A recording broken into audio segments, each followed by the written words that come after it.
Assalamualaikum warahmatullahi wabarakatuh. Saya Sandir Naldi Kadir dengan NIM 1314211082 dari offering 5C Manajemen Pendidikan. Di sini saya akan membahas tentang arti penting dan peranan perencanaan strategi mutu. Baik, langsung saya ke pembahasannya. Pertama, perencanaan mutu.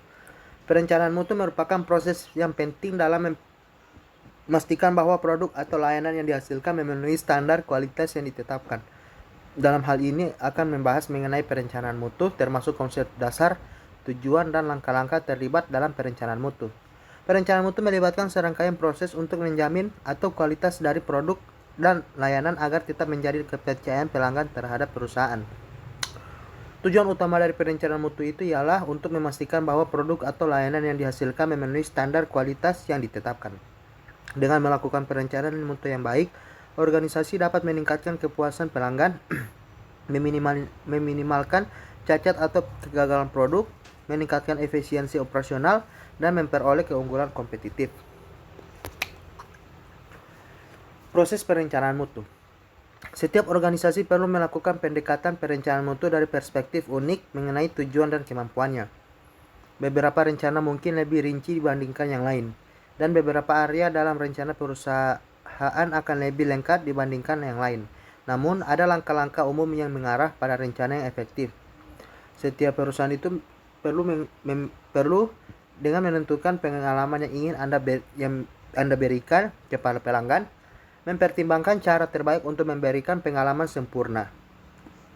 Kemudian tentukan sumber daya, memberikan cetak biru untuk perbaikan berkelanjutan, dan mintalah rencana tersebut ditinjau oleh para pemangku kepentingan. Yang berikutnya itu visi, misi, nilai, dan tujuan. Yang pertama, visi. Visi adalah imajinasi moral yang menggambarkan profil lembaga pendidikan diinginkan di masa yang akan datang. Imajinasi ke depan seperti itu akan selalu diwarnai oleh peluang dan tantangan yang diyakini akan terjadi di masa depan. Yang kedua, misi. Misi merupakan sebuah guidelines yang lebih pragmatis dan konkret yang dapat dijadikan acuan pengembangan strategi dan aktivitas dalam lembaga atau organisasi. Misi adalah alasan bagi keberadaan sebuah organisasi. Dalam hal ini yaitu alasan keberadaan sekolah. Karena itu sekolah sebagai organisasi memiliki kebutuhan khusus untuk mengkomunikasikan misi dan mengartikulasikan tujuan, target, dan ukuran yang menjadi dasar penilaian kinerjanya. Ketiga, nilai.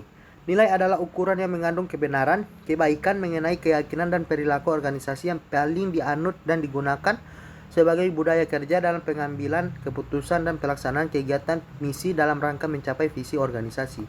Dan terakhir itu tujuan. Tujuan perencanaan mutu adalah untuk memastikan bahwa semua aktivitas dan proses dilakukan secara berkelanjutan dan terkoordinasi dengan tujuan mutu yang diinginkan. Dalam perencanaan mutu, perusahaan harus memastikan bahwa sistem manajemen mutu yang diadopsi dapat menjadi kualitas produk yang dihasilkan dan memenuhi standar yang ditetapkan. Manajemen strategi mutu. Manajemen strategi mutu merupakan serangkaian keputusan dan tindakan manajerial yang dihasilkan dari proses formulasi dan implementasi rencana dengan tujuan untuk mencapai keunggulan kompetitif. Dengan menggunakan manajemen strategi tepat, maka sekolah akan dapat mewujudkan mutu pendidikan yang diharapkan. Dan sebaliknya, apabila sekolah tidak menerapkan manajemen strategi, maka sekolah tersebut tidak akan dapat mencapai tujuan dalam peningkatan mutu pendidikan. Berikutnya itu riset pasar. Riset pasar adalah kegiatan penelitian yang dilakukan di bidang pemasaran untuk memahami kondisi pasar, kebutuhan konsumen, dan pesaing. Riset pasar dapat membantu perusahaan membangun strategi pengembangan bisnis yang efektif, mengukur kualitas atau kepuasan pelanggan, serta mengidentifikasi peluang dan ancaman di pasar. Melalui riset pasar, perusahaan dapat memahami pasar, pelanggan, serta pesaingnya, dan menyesuaikan kebijakan pemasarannya dengan temuan riset pasar.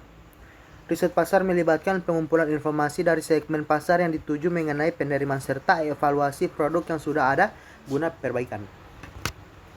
Baik, itulah hasil pemaparan dari tugas 11 dari saya. Saya akhiri. Assalamualaikum warahmatullahi wabarakatuh.